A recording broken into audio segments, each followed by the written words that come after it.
തിരുവനന്തപുരത്ത് ക്ഷേത്രങ്ങളിൽ മോഷണം നടത്തിയ ആൾ പിടിയിൽ. പശ്ചിമ ബംഗാൾ സ്വദേശി സന്ദീപ് മണ്ഡപാണ് പിടിയിലായത്. കഴിഞ്ഞ ആഴ്ച ചാല മുത്താരമ്മൻ ക്ഷേത്രത്തിലും ഇന്നലെ രാത്രി ആര്യശാല മുത്താരമ്മൻ ക്ഷേത്രത്തിലുമാണ് സന്ദീപ് മോഷണം നടത്തിയത്. വിവരങ്ങളുമായി അഞ്ജു ജയപ്രകാശ് ചേരുന്നു. അഞ്ജു, ഇയാൾ എന്തൊക്കെയാണ് ഈ അമ്പലങ്ങളിൽ നിന്ന് മോഷ്ടിച്ചെടുത്തിരിക്കുന്നത്? എവിടെ നിന്നാണ് ഇയാൾ പിടിയിലായത്?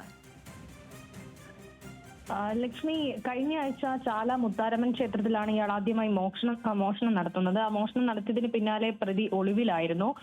പോലീസ് പലയിടങ്ങളിൽ തിരഞ്ഞെങ്കിലും ഇയാളെ കുറിച്ച് ഒരു സൂചനയും ലഭിച്ചിട്ടുണ്ടായിരുന്നില്ല. സമാനമായിട്ട് ഇന്നലെ രാത്രി ആര്യശാല മുത്താരമ്മൻ ക്ഷേത്രത്തിലും ഇയാൾ മോഷ്ടിക്കാനായിട്ട് കയറിയിരുന്നു. അവിടെ നിന്ന് ഭണ്ഡാരമൊക്കെ കുത്തിപ്പൊളിച്ച് അവിടെയുള്ള എല്ലാ സാധനങ്ങളും എടുത്തിട്ടായിരുന്നു ഇയാൾ അവിടെ നിന്ന് പുറത്തേക്ക് പോയിട്ടുണ്ടായിരുന്നത്. പിന്നാലെ പോലീസ് വന്ന് എല്ലായിടത്തും നൈറ്റ് പട്രോളിംഗ് ഉൾപ്പെടെ നടത്തുന്നതിനിടയിൽ കർശനമായ പരിശോധന നടത്തിയിട്ടുണ്ടായിരുന്നു. അതിനിടയിലാണ് ചാക്കിൽ ചില സാധനങ്ങളുമായിട്ട് ഒരാൾ സിറ്റിക്കുള്ളിൽ കറങ്ങുന്നത് ശ്രദ്ധയിൽപ്പെട്ടത്. അങ്ങനെ പോലീസ് പരിശോധിച്ചപ്പോഴാണ് ഈ ക്ഷേത്രങ്ങളിലെ വിളക്കും കിണ്ടിയും ഒപ്പം തന്നെ അങ്ങനെയുള്ള പല സാധനങ്ങളും പണം ഉൾപ്പെടെയുള്ളത് ഇയാളുടെ കയ്യിൽ നിന്ന് കിട്ടുന്നത്.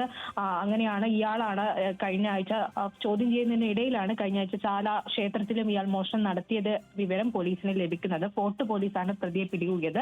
ഇയാൾ പശ്ചിമ ബംഗാൾ സ്വദേശിയാണ്. കഴിഞ്ഞ കുറച്ചു നാളുകൾ ആയിട്ട് സിറ്റിക്കുള്ളിൽ തന്നെ പലയിടങ്ങളിലായിട്ട് ഇത്തരത്തിൽ മോഷണത്തിന് ശ്രമം നടത്തിയിട്ടുണ്ടോ എന്നുകൂടി പോലീസ് പറയുന്നുണ്ട്. അഞ്ജു ജയപ്രകാശ്, തിരുവനന്തപുരത്ത് നിന്ന്.